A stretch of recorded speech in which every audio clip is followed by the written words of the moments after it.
Hello, everyone, and welcome to the Psychedelics Today podcast. We are coming at you again live today from Psychedelic Science 2023 in Denver, Colorado. This morning, our co-founder Joe Moore and Anne Philippi of the New Health Club sat down once again bright and early with 4 guests from all over the psychedelic ecosystem in the second episode of our 2-part series, the Psychedelic Morning Show.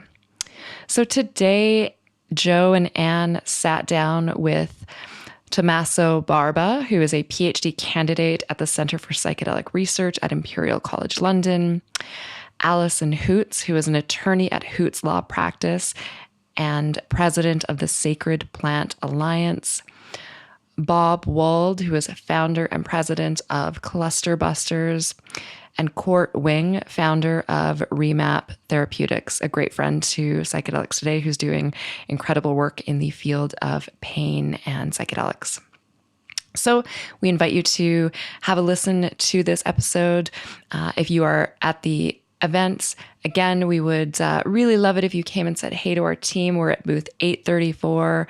I know everyone's probably really tired from the Flaming Lips concert last night, so grab a coffee, grab a yerba mate, and come and hang out with us on the floor. From all of us to all of you, hope everybody's having a wonderful Psychedelic Science 2023.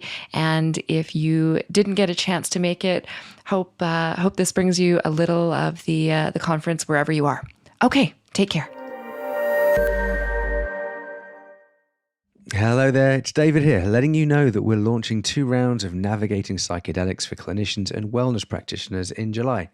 This is our best-selling group course and meets live online every week for 9 consecutive weeks, this time with our co-founder and VP of Education and Training, Kyle Buller, as the lead teacher.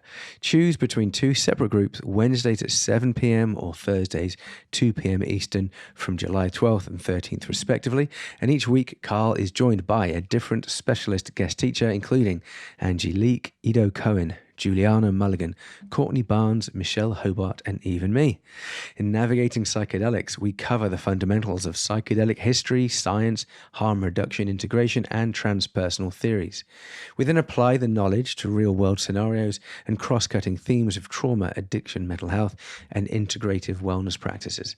Students also get lifetime access to an online education library of 20-plus hours of video masterclasses, ongoing membership to your group's online community platform, and 2 best-selling trip planning and integration journals.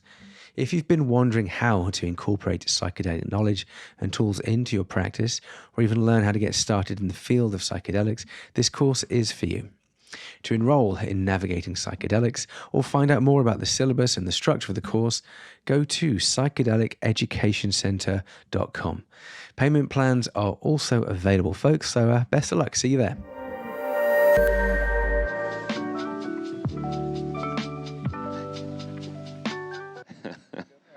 All right. Well, thank you all for enjoying our elevator music. It was beautiful. So I'm really excited for this morning show, the MAPS Morning Show Part 2. So Joe Moore, CEO, co-founder of Psychedelics Today. I'm Anne Philippi, founder of the New Health Club. Sorry, I'm looking at you like this, looking at my phone at the same time. So, but we have incredible guests here this morning, so maybe... Yeah, we are joined today by 2 really serious pioneers in the psychedelic and pain space. Bob Wold has been active in psychedelics and pain for 25 years with Clusterbusters, which is extraordinary, and wait till you hear these stories. And also Court Wing here, who has quite the robust career and now is a leading expert on psychedelics and pain. Some say he knows the most. So thank you all for making it out this morning and our slightly late start due to, we didn't realize it opened at 8 a.m. today. So thank you all for being here so early and on time. So how are you guys enjoying the event so far? I'm enjoying it very much. It's this thing has really grown over the years, so I've watched it grow from the first one to this, so there's a lot of great people here. You're just telling us about Rick's small office in Sarasota earlier. It's really a house in the suburbs. Yeah, but this is probably, I don't even know anymore. Decades, fly by. So 25 years ago, MAP's office was in Sarasota, Florida, and that just happened to be the city that I would take my family to vacation every year. And so I found where I got the address for MAP's office in Sarasota, and I set an appointment to see Rick and drove over there and found a little house in the middle of a little neighborhood in Sarasota, and walked in. The doors were wide open, and airing the whole house out. And Rick was there, so I sat down in his office kitchen, and we just chatted for a while. And then two of his employees came in because they had just spent the morning at the beach and were coming into work bringing pizzas in, wearing their bathing suits and saying hello and getting to work. What a world. And Court, how are you doing so far? What are you enjoying? Well, by far, seeing how many people are coming together around psychedelics and pain. Yesterday we had the launch of the Psychedelics and Pain Association, which was formed with great participation and collaboration with Clusterbusters and with Psychedelics Today and my company REMAP Therapeutics. But the most important thing was at our nicely sized event, 50 people showed up. Around half the researchers in the world in psychedelics and chronic pain were there, and the sense of excitement is palpable. This is something that is coming. There's no way to stop this. Once we see these medications released for psychiatric conditions at large within the general public and populace, we'll start to see lateral benefits emerging for chronic pain as well as psychiatric conditions, and people will start talking to their relatives and friends, and there'll be no stopping it. So we need to get prepared now. Now is the time to start introducing. Now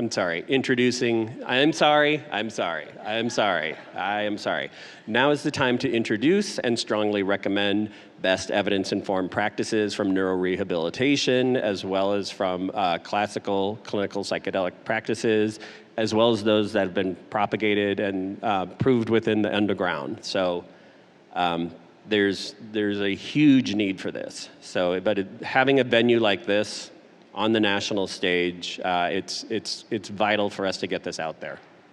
Love that vital word.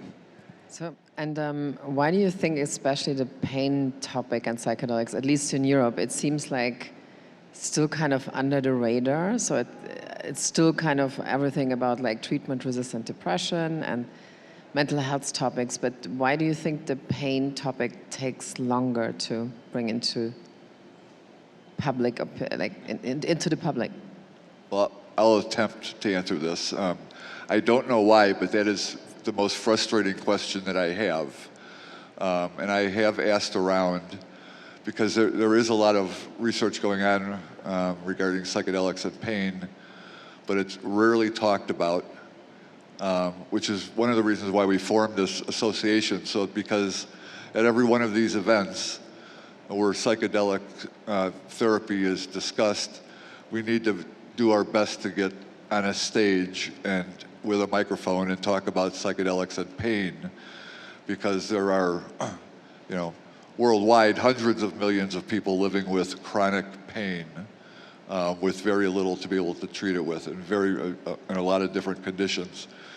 A big part of why we need to get this word out to everybody is that with all of these facilities opening up that are treating mental health disorders or conditions, as soon as all of these pain patients find out that there is a clinic down the road that can treat something, I mean, they don't even care what it is that they're treating, but if they find out that they can get psilocybin at this clinic, they're going to be knocking on their door. So it's sort of a warning to all of these therapists that are working there that they really need to know something about how to treat pain, which is very different from treating mental health conditions. because you're going to have people coming in there begging you to give them psilocybin to treat their cluster headaches or whatever else it is that they're suffering from. And you know, we are like a second wave with the pain coming behind mental health conditions, and everybody really needs to know what's going on because there are so many people in need. So, speaking in defense of research in Europe, both Maastricht University as well as Imperial College have been actively pursuing research and really broadening the scope of data that's available for companies and individuals like myself. There is so much good data going on out there showing large effect sizes against multiple types of chronic pain, usually conditions of central sensitization. And also the Beckley Foundation has also been very generously and actively pursuing funding for that research. And I would also just like to mention, with the launch of the Psychedelic and Pain Association, a huge, huge debt of gratitude we have to the River Styx Foundation. They've given us our initial seed funding, and it's made just a vast, vast difference. And the medical director, Magli Brecke at River Styx Foundation, has been instrumental in getting this launched and helping us organize and prepare for this conference. So just really a huge debt of gratitude to them. But it's one of those things where this type of pain, the general populace does not have a reference in their life for it, unless they are very close to someone with this type of pain. It is at the margins of human experience. It is so severe, but often it's an orphan condition. You look at something like cluster headache prevalence. You look at something like chronic regional pain prevalence, right? You don't know too many people with that condition, but they're there. In the medical world, they are known, but not often experienced, right? More often than not, people are going to be talking about like a very common neurological debilitation condition like, say, migraines, right? I think it's the second most common cause of neurological disability. Yeah, with migraine, there are about 40 million people living in the United States with migraine.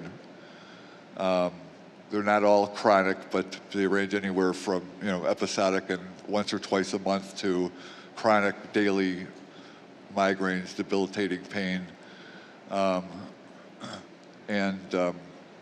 Yeah, there's a lot of people that could be helped with psychedelics because there are very few treatments that work, and people end up on 5 or 6 different medications trying to survive. So that's one really large patient group that needs help. So. Yeah, and there's so much there. So I guess what's the best data, or what do you have to kind of lean on as a reference point data-wise when you're making the argument for LSD for mushrooms?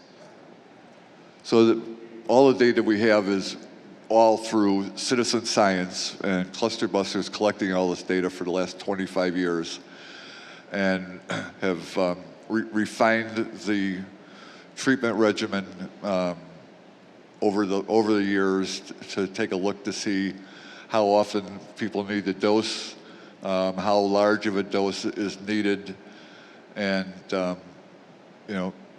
you able to get 2 months worth of pain-free time from one dose, or are you able to get 6 months, or is it just every 3 weeks you may need a small dose? At least with headache disorders, we found that people do not need large doses of psychedelics.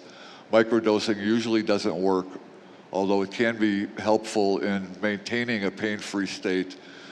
But as an example, for migraines and clusters, the starting dose is about between 1 gram and 1.5 grams of dried cubensis mushrooms. And at those doses, they are very safely done at home with their caregiver. They don't need to be in a therapist's office. They don't need to be watched over by 2 therapists for 8 hours.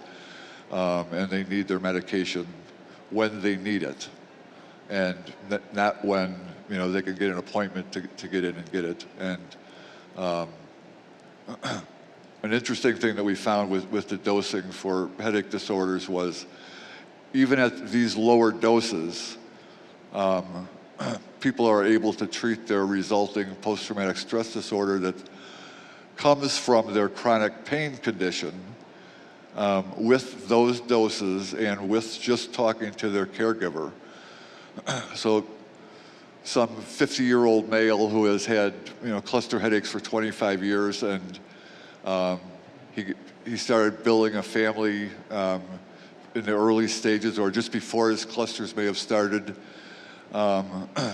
Clusters are a very isolating disorder, so most of the time those patients hide immediately. As soon as they feel a cluster attack coming on, they will run to another room until the pain is gone, because they don't want their loved ones to see how they're suffering. So as soon as they're in that pain, they're going to hide. And then they certainly don't want to talk about it to anybody else if they're at a party and have to excuse themselves. So they really kind of hide their pain. So when you do that for 20 years, trying to save a marriage and raise a family, that first psilocybin dose is really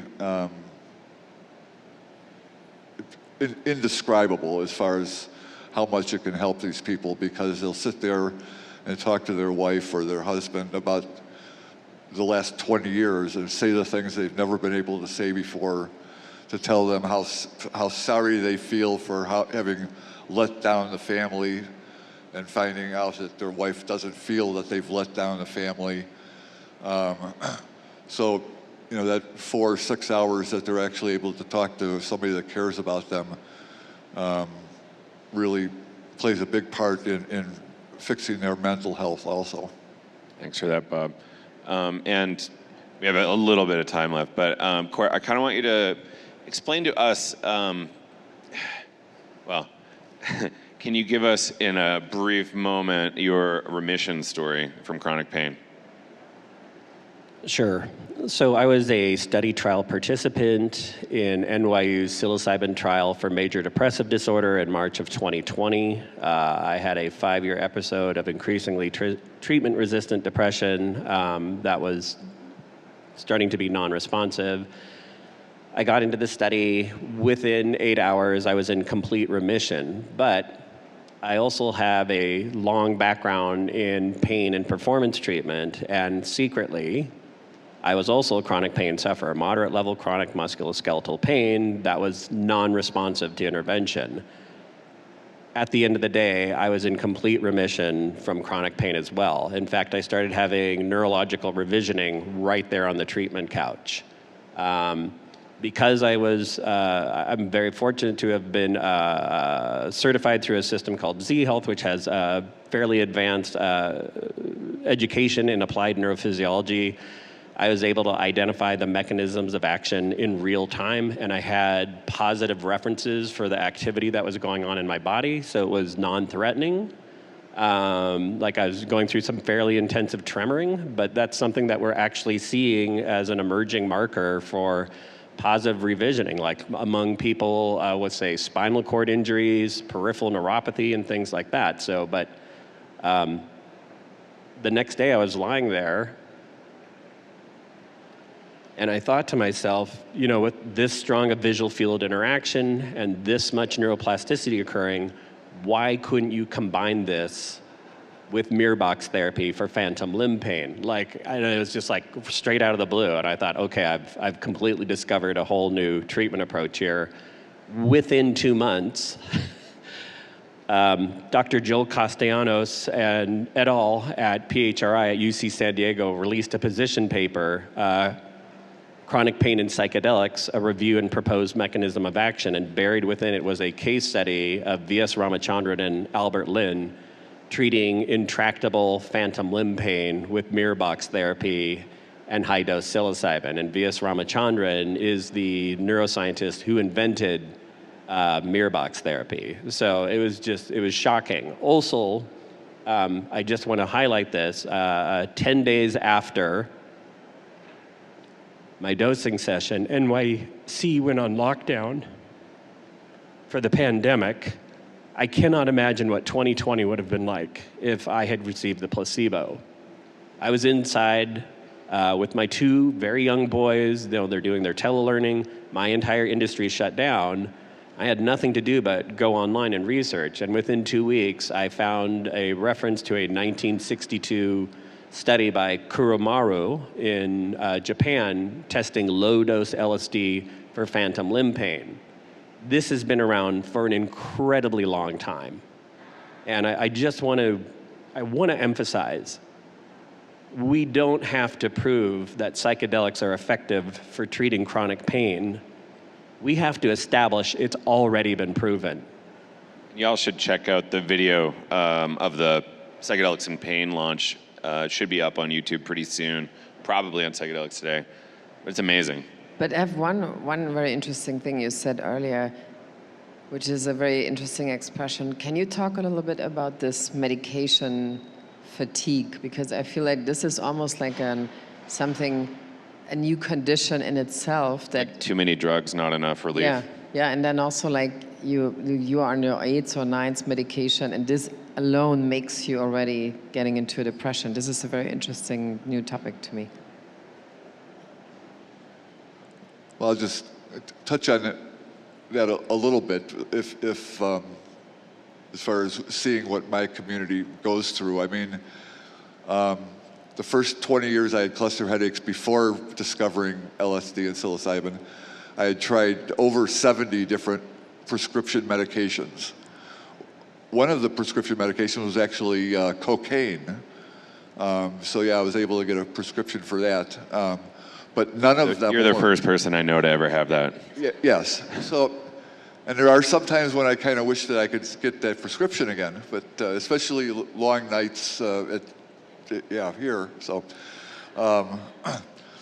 but none of them worked. The only thing that worked about those medications was it would give me one more month or a couple of weeks anyways of hope that they've given me something else that might actually help. And so I would give it a little bit of time to build up in my system and then determine whether or not it was helping or not. And then I would go in for my next appointment the following month and tell the doctor that it wasn't working, or that it may be working, I don't know, maybe 5% relief in pain. So if you get any relief at all, you don't want to lose that. So the doctor wants to give you something else to try, but you don't want to stop the one that you're on that's giving you the 5% that just may be enough to keep you from killing yourself. So it's very common for people with cluster headaches and also migraine to keep building on those prescriptions. At one point, I came out of a inpatient program on 15 different prescription medications at once to treat my clusters. And that's very common in the headache disorder communities. 15's common? 15, I wouldn't say is common. I mean, the practice of building and adding on medications is very common. Yeah. Just because people don't want to lose anything because, and the odds are those medications aren't helping at all, but you're looking for some kind of a signal that it might be helping a little bit. So you don't want to give that up, and so they end up prescribing another one and adding on to that one. So with our chief scientific officer, Dr. Joel Costanos out at PHRI, we have a model of what is going to be our typical patient. It's typically a woman who is going to be in her mid-60s or older, has a complex presentation for her chronic pain, meaning she has comorbid conditions. It's not just one thing. It's not just fibromyalgia. It's not just shingles or peripheral neuropathy from diabetes. It's all of them. And typically they're polypharma, meaning they take multiple conditions and they have exhausted standard of care approaches. And that's not even to fault clinicians, because they're limited in what they can offer or even what they've been introduced to in their knowledge background, right? And so there is a type of medical trauma where they have really, really been trying. So if you look at the case series that was published in Pain Journal this past September, right, on macro and microdosing psilocybin. We had one person with paraplegia, one person with CRPS, one person with disc degeneration, and 2 failed laminectomies. That's a type of surgical intervention. All of them had severe radicular pain. All of them had been compliant. Within an hour on macrodoses, their pain level drops to 0. They maintain that, as Bob mentioned earlier, with microdosing with 80% of the pain relief and 50% of the duration. But these people have tried their damnedest to be good patients. And often clinicians are also, they're burnt out. They're burnt out because they've been trying their best as well. And so there is a strong, strong desire out there to have research and availability with these compounds. There is so much to tease out. But just on a basic level, we know that psychedelics are an impact booster for neuro and metaplasticity. And there is compelling evidence that when you combine them with adjunctive therapy, it makes them far more impactful and enduring. All right, well, I want to thank you both for being here this morning, getting up early, toughing it out. Yeah, thank you for me too. It's a marathon. Well, thanks very much for having us. Grab any chance that we can to have our voices heard and spread the word on pain and psychedelics.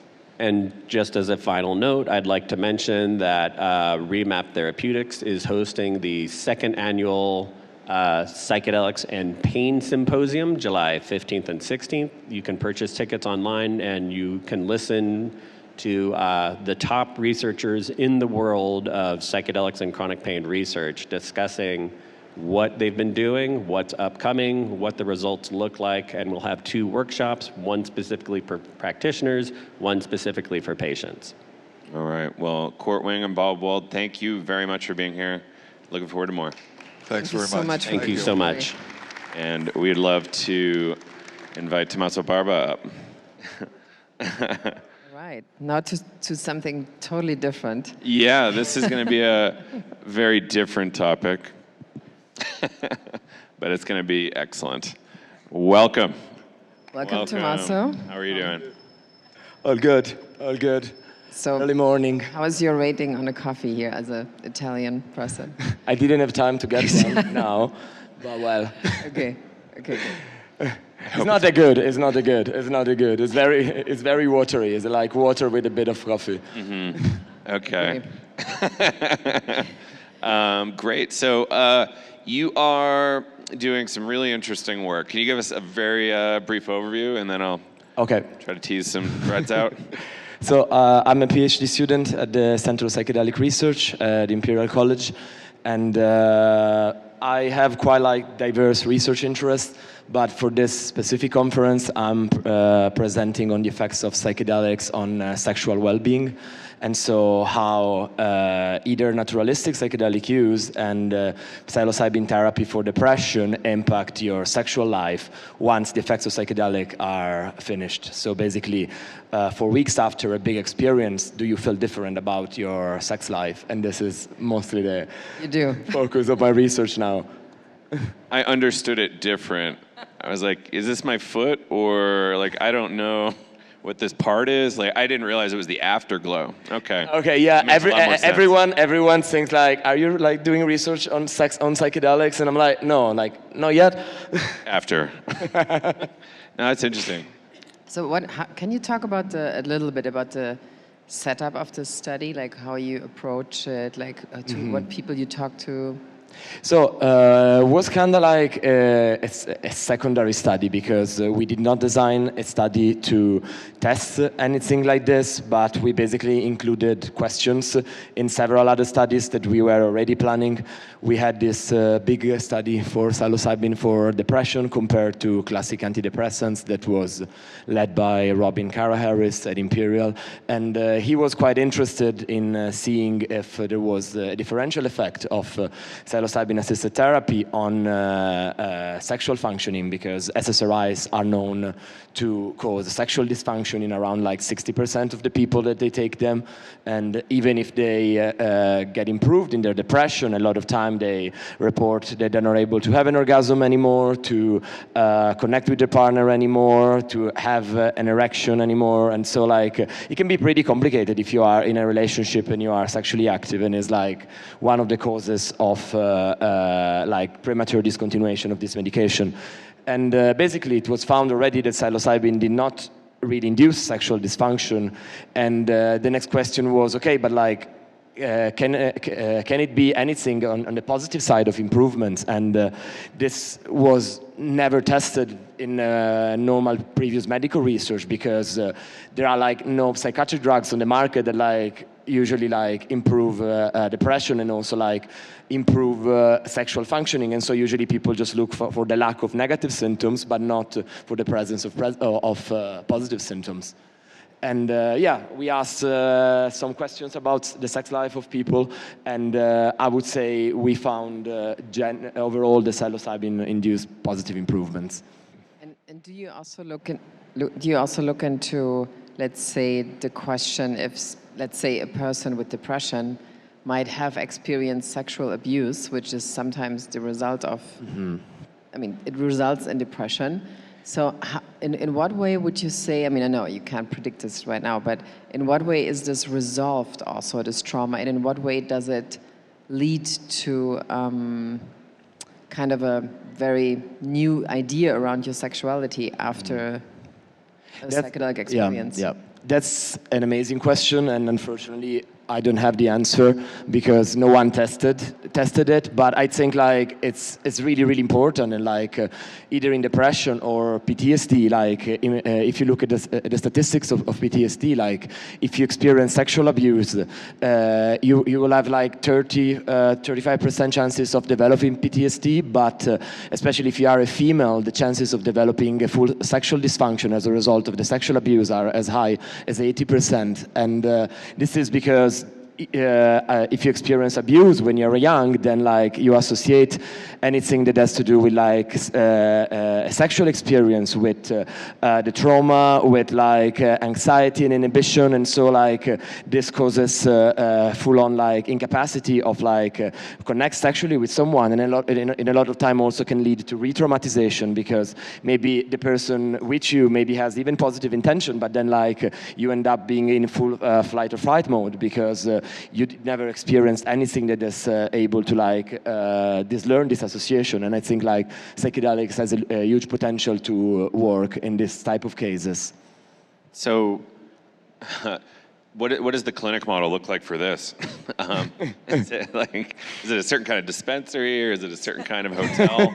I don't know. Whole new industry coming. So this is, I would say, still like very down the line. Like if we look at like sexual dysfunction as a result of trauma, I can see like MDMA in the future being prescribed for something like this. And I was having a chat with Fede Menapace, that is MAP's deputy director, last week. And he said that they're very interested about like the potential of MDMA for like either couples therapy and for relationship distress, but there is not a DSM diagnosis of relationship distress, so it can be it might be a bit complicated to end up like entering MDMA-assisted couples therapy in the healthcare system because of this, and so might just be an off-label use of MDMA in the future. But for sexual dysfunction, there is a DSM diagnosis of this, so it could be that in a few years' time, when MDMA is already rolling, that it could end up being prescribed with a specific type of therapy for sexual dysfunction, specifically maybe as a result of trauma. And I would say also psilocybin has an element of this, and classic psychedelics can be used in couples therapy and learned a new term, couples well-being. So I just learned a new term. It's a DSM-gated research.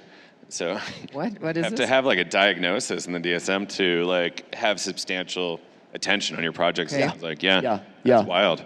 Yeah, but I mean, this is like the relationship distress. I think it's a long discussed issue. I think will be included later on at some point. I know also like famous couples therapists like Esther Perel, like she complained quite a lot about the fact that it's not a diagnosis, and so it's more complicated to get in the healthcare system.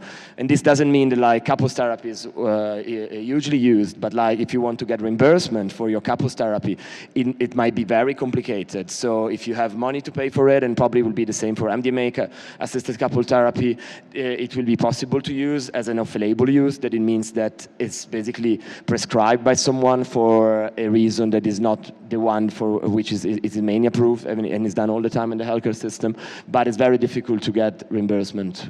So I mean, you also work with Sarah Tilley on a couple of projects. So in what way? I mean, you guys have already a little bit of an insight. In what way do you think couples therapy, which we see on Netflix and every other show, couples fighting, oh, this is how couples therapy looks like. In what way will psychedelics disrupt this system of? I mean, it's kind of an old system if you think about it. I think this is a very new venue of research that we are starting to investigate now. Like after I started to present around these results about sex and psychedelics, I made contact with really cool people, and one of this is Sarah, that she's a couples therapy, and she has a retreat center in the Netherlands in which she used psilocybin with She studied with Esther Perel? She did some training with Esther Perel, and basically like what we decided to do is like, okay, like you're doing this work that is quite cool, quite edgy, and I love it, and let's try to make a collaboration. Let's collect data on your couples and see what happens, and try to like create a very low cost observational study of psilocybin-assisted couple therapy, and the study is now under ethical approval. It will start recruitment in the next few months, and it will be like linked with the couples that Sarah is treating. And I don't know, like how psilocybin can work with couples. That's an interesting question, because it doesn't promote like the neurochemical feelings of love as MDMA does, because MDMA can really feel like biochemical love in a way, and I think this has a lot of potential for couples that maybe like to chat through the issues and discuss things that normally are quite complex to discuss, while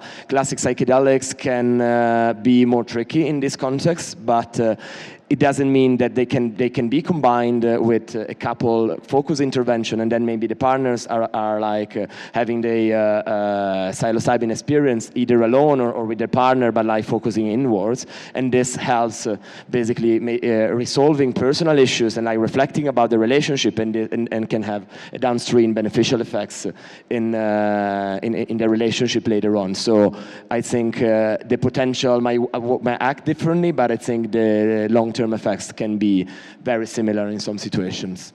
Did you make it to the Sex 2.0 workshop in Miami?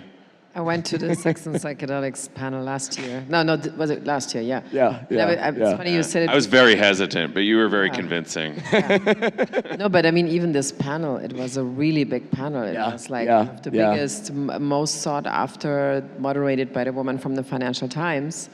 Which means there's, again, like it feels like there are a lot of new, almost like you want to say, industries around these topics, meaning like investors investing in companies who are specifically looking into this. So, and but also in terms of like questions around, like I would say, like even new questions for women arising out of these sex and psychedelics like ideas. So, in what way do you also include in a study? I mean, is it like at the moment just like almost like a neutral couple, or is it like gay couples, heterosexual couples, like it will be mostly like heterosexual relationships, just because Sarah works more with straight couples as of now, but the idea is like expanding and making it more diverse, and I'm particularly interested in this, but I think it will take time. And it's a very it's a field quite in its infancy, and my PhD is not like entirely focused on this. Like it has a branching that is focused on this, but I will be like quite busy in other studies and all that. So let's see how much like I can create like some knowledge that in the future can be used. And Great. Tommaso, anything coming up that you'd like to mention before we wrap here? Just like I think a word about the risks, because I think that like we don't know anything yet, especially from a research side, on the effects of psychedelics and MDMA on relationships. And I think they can be really tricky in a lot of situations. Like MDMA can create feelings of intense love and attachment to maybe someone that is not the right person for you. So if you end up like having an intense psychedelic experience with maybe let's say with MDMA with someone you met for 3 weeks, you might feel, oh my God, this person is my soulmate, and I feel this strong feelings of love that I never felt with anyone. But it's just like a neurochemical illusion that in some cases can maybe end up like really bonding with an abusive partner, and it can be a really tricky thing to do. And the same with psilocybin. I think that psilocybin can create feeling of very intense connection to the point that the people can feel like completely fused together, but can also create very strong separation. So if you end up having a high psychedelic experience with your partner and you don't really like prepare for it and have the right integration, maybe like you can feel extremely disconnected on an emotional point of view, and this can maybe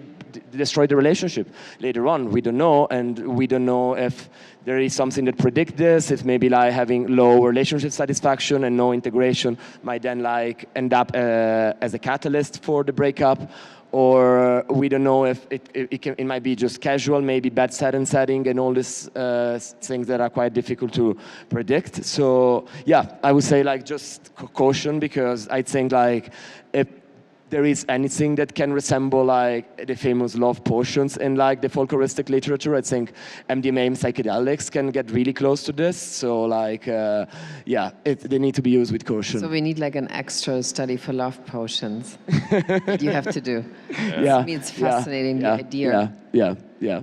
Tommaso, Barba, thank you so much. Thank you so much for having me. Being here. And your talk is today when? Yeah, I have my talk where I present this data that I discussed briefly here at 4:15 in Four Seasons, Room 4. So yeah, if you want to pop in, it would be nice. Should. Amazing. Thank you. Thank you, Tommaso. Let's grab a photo real quick. And Allison, can you join us up here? Yeah.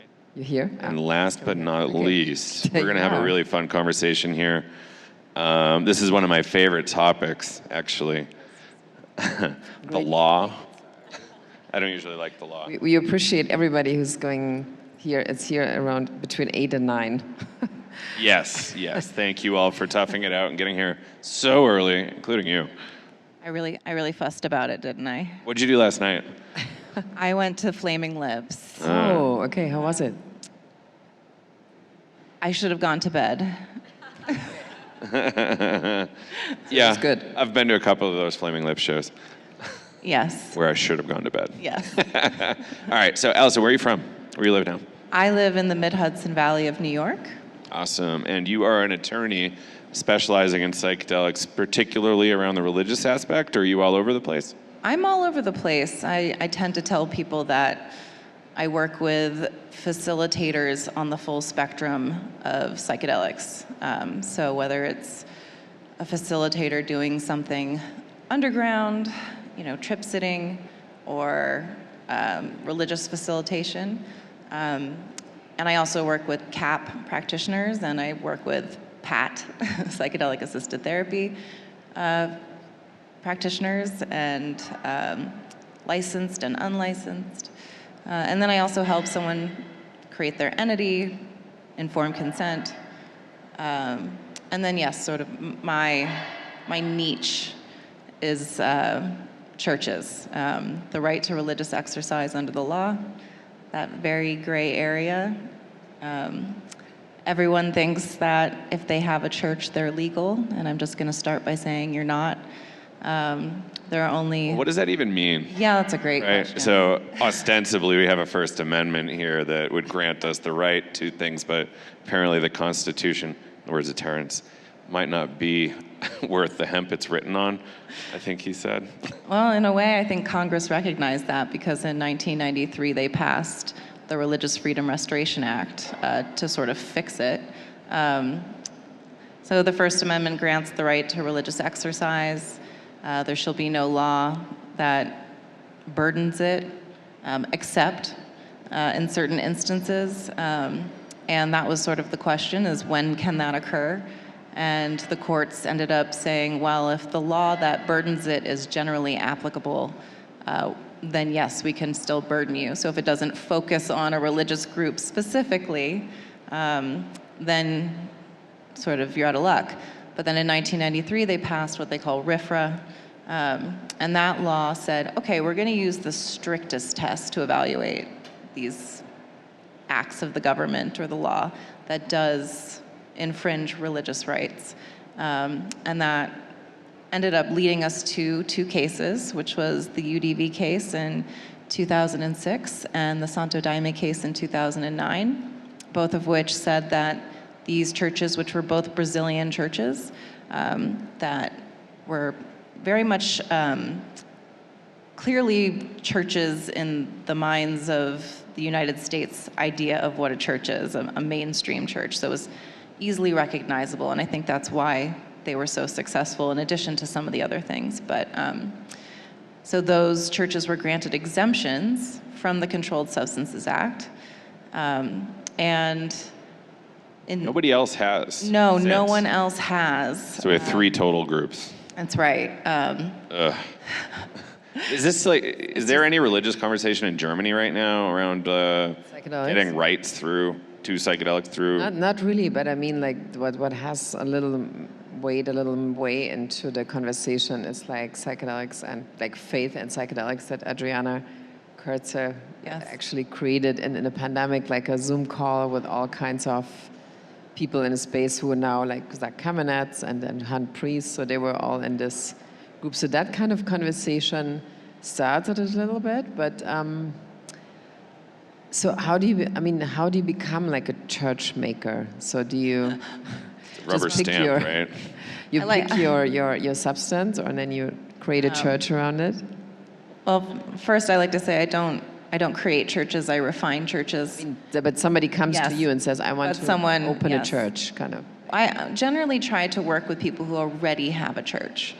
And I don't want to influence someone's religious beliefs from the get-go. I think the idea is you have to develop your beliefs I'll and do practice. that. Yeah. You need help. Joe will get a referral fee from me. But basically, they come to me, and under the law, you are a church as soon as you've organized as a church. You don't have to incorporate, you don't have to do anything fancy. I mean, that's the whole point of separation of church and state, is the government's not supposed to tell you how to do your church.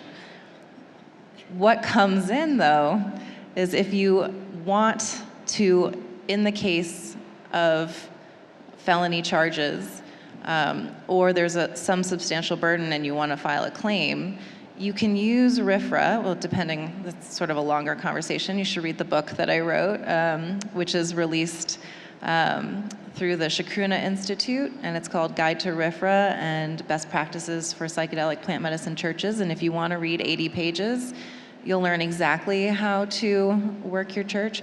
But so if you wanted protection under the federal RFRA, state RFRA, state constitution, you really need to be prepared to explain your beliefs and practices in this paradigm using the language that courts would understand.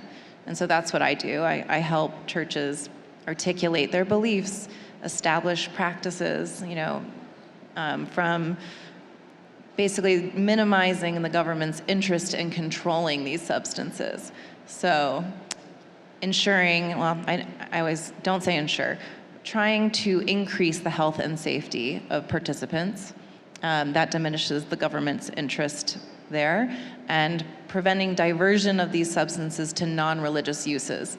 And that's actually as simple as locking your sacrament up. I learned recently how crazy the regulation is for the UDV in Santo Daime, or at least how careful they want to be and how they operate. It's insane the burden they have on them to stay compliant, I thought. I didn't think it was that crazy. I thought it would be much worse. But from what I've learned is the DEA just comes every couple of months for an audit, and they check to make sure that they have their sacrament locked up and that they're keeping records on how much was used and only certain people are accessing it. I guess keeping records is too much for me. It's true. Most of the religious practitioners I work with do not want to run a business. I've not kept records. But I mean, I wonder always, like, it seems to be a need for new churches anyway. I mean, a friend of mine, she ran the Sunday services for Kanye for a while, for $1 million every Sunday. And she said it was full. Like, people really wanted to go to a service on Sunday. Or in Berlin, people go on a Sunday, they go to Berghain at 12. They go to a mass. And the taxi driver would tell you, oh, you're going to... There's a mass at Berghain? Well, kind of. The taxi driver would say, oh, you're going to the Sunday mass, like in quota. So what's interesting to me is that there's a... I mean, whatever it means to you. So, but there seems to be a need for new churches, like new celebrations or something, right? I mean, that's interesting to me. There are many new churches. They're mostly underground, but I'm talking to a lot of them. I do think I don't know if it's what we need, but what's definitely lacking is religious community, spiritual community. In this society, it seems to me. And I think a lot of people I know in my generation, I'm not going to say how old I am right now, but I am going to say that I don't know a lot of religious people, and I think religion has become a sort of difficult word to connect to in a lot of ways. I think some people have been very put off by religion and how it has been given to them in their youth. And what's interesting to see is people finding that psychedelics are so inherently spiritual that, they're fun, they're therapeutic, they're spiritual all at once. And they're hard, right? But I think some people come to religion through psychedelic experience. I was speaking to someone yesterday, and we said, it's interesting that DMT is the chemical released in your brain right before you die, and so many people also, at a near-death experience, find religion. So that connection there, but it's also a time to pause, and you're stuck in a space, and there is this feeling that you're connecting to something otherworldly, and that is very spiritual. So it makes sense to me that there are religious rituals with psychedelics or other substances. And it's communal. It's communal use. It's an increase of safety in my mind to be together with someone who knows what they're doing, able to really connect with you, especially very experienced religious facilitators. I mean, that's sort of one of the most important criteria for me. If you haven't been a facilitator, if you just come back from your trip to Peru and now you want to serve medicine, I can't start there. But I'd like to see someone 5, 10, 15 years experience, has a community for at least 2, 20 years, whatever it is. There, I'd like to work with them to really refine all of their communications to participants and filings with the state, to make sure it's all consistent and prepare them to defend themselves. So, I've known about you for years now. We've never connected until somewhat recently. Can you share? Because this is actually kind of a religious topic for me. But if you don't want to, I'll tell it. No, I mean, I've been talking. You tell it. Well, I received a tweet from you. It was a DM. Yeah, I slid into your DMs. Doesn't happen often. And you heard me on the podcast, Psychedelics Today, talking about this incredible and I think maximally psychedelic band, Mars Volta. Does anybody know Mars Volta? All right, 2, that's good. Rob, no? 3, yeah, of course. Oh, he's holding the camera, sorry. Yeah, he's working. But what is it about Mars Volta or like that world that, I don't know, I treat it religiously, but yes. EA wouldn't agree with me. Right. Well, first I want to say that the ceremonies that I've been in are deeply musical, and then going back further, I've been sitting in ceremony with this one particular community since 2015, very committed, changed my life. Now I do this work to protect that work. But I've been using substances to reach non-ordinary state of consciousness since, gosh, I shouldn't say, but yeah, since I was about 17 or 18. And it was always at festivals. I was definitely part of the festival circuit and music. I married a musician, so that really says something. But I'm deeply connected to music, and I think I've had some of the most incredible experiences of my life, either on something, listening to something, or just listening to something. You know, I've listened to things and just cried, you know, so yeah, I love connecting over music, and I love all music, really. But Mars Volta was a favorite. I've seen them a couple times. Right, it's yeah, it's like a ceremony ritual. Like some of these bands can set it up that way, some can't. It's fascinating when they can. Yeah, and you know, even just like the lights that you see at some of these concerts are very much like visuals in a psychedelic experience. So to think that's not related. And what is the, I mean, can you ever imagine a TV show about a psychedelic lawyer? Is it that interesting? It's pretty interesting. Get some great clients and potential Of Ally McBeal for psychedelics. Right. So. I am Ally, so. You could be. Ally, yeah. I mean, not just as a lawyer. I mean. Right. I've been meeting some Hollywood types, so it's I mean, happen. I'm really excited. I think there needs to be more discussion around medical screening. We need more assistance from the medical community about these contraindications, especially as there are so many new prescriptions, new herbal supplements. You know, what would exclude someone, especially mental health conditions. There are some people who think, you know what, I can work with someone who has, you know, bipolarity, you know, something like that. Let's talk about that real quick. Yeah. So that's one of the harder ones, actually. very- So there's actually no clinical data or scientific evidence showing that bipolar folks should not have access. Right. And I've communicated with a lot of people who are bipolar, and a friend of mine, Erica Rex, she's written for us a few times. She calls a psychiatric diagnosis like that your status denigration ceremony. So like, how can you become less than in 5 minutes or less? You know, forever. And we had some friends excluded recently from some retreats. The way they feel after is like horrifying. Right. But there's cool people working on that. Benjamin There are, Mudge, and ICEERS is really on that in saying, you know, the question is more, is the facilitator experienced enough? Not can the person sit with a mental health condition, but is the facilitator able to let them sit? And it's very, you know, that's deep supportive work. You need to be like a complete pro, an expert pro. I imagine there are circumstances where it's appropriate. I'm not a doctor, but I will say that from a lawyer perspective, you just need to do the screening appropriate to your religious practices, your knowledge base. All of that is deeply important because, you know, aside from a religious use analysis, there's also the civil liability aspect, which I do have to advise on as well. But yeah, no, I'm never really the fun conversation in the development of the church. I'm always talking about the worst things that can happen, but then I got to say, but here's how we can at least prepare for it. Because we didn't say it explicitly, we should probably wrap up in a moment here. Churches are not only important because people deserve to be able to have spiritual community, but Yes. what we're seeing is that the cost of a lot of these services is going to be really exclusionary and difficult for insurance reimbursement. So religions may offer that access path that a lot of people crucially will need.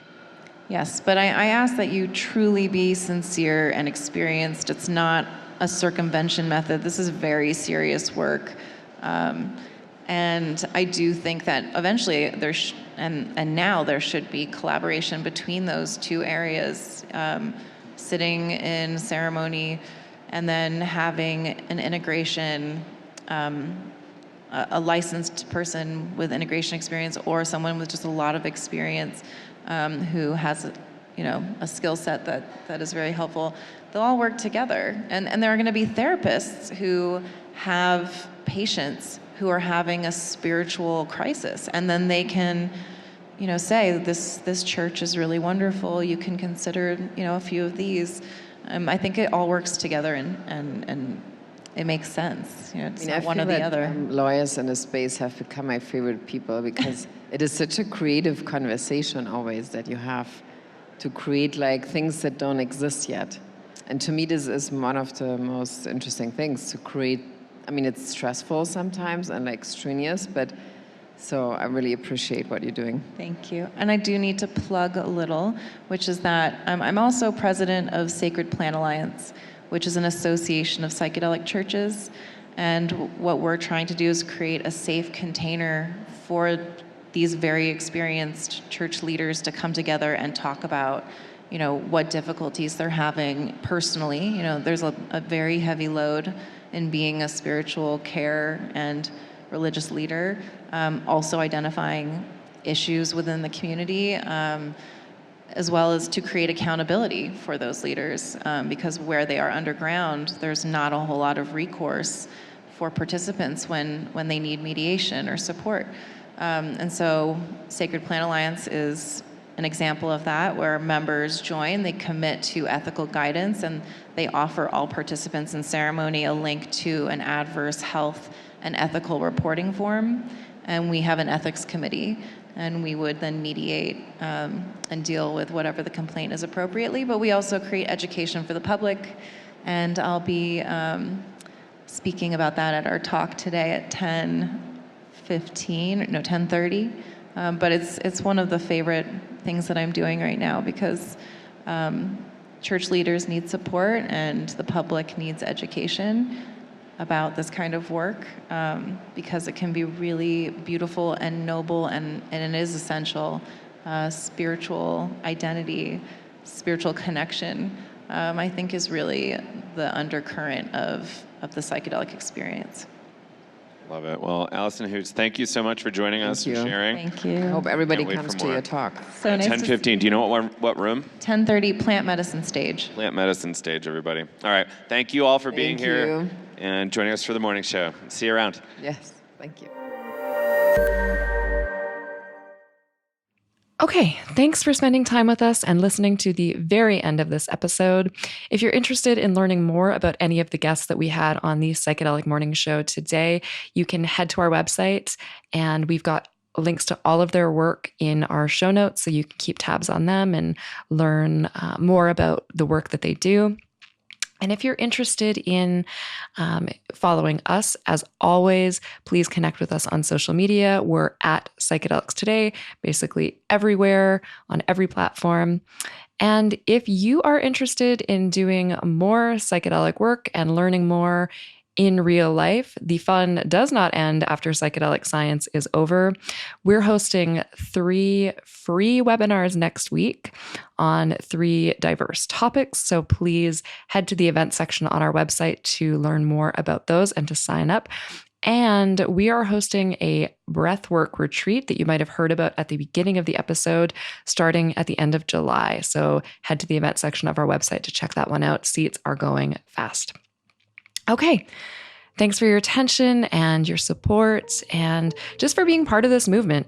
We really couldn't do any of this work without you, and we really appreciate y'all. Okay, be well.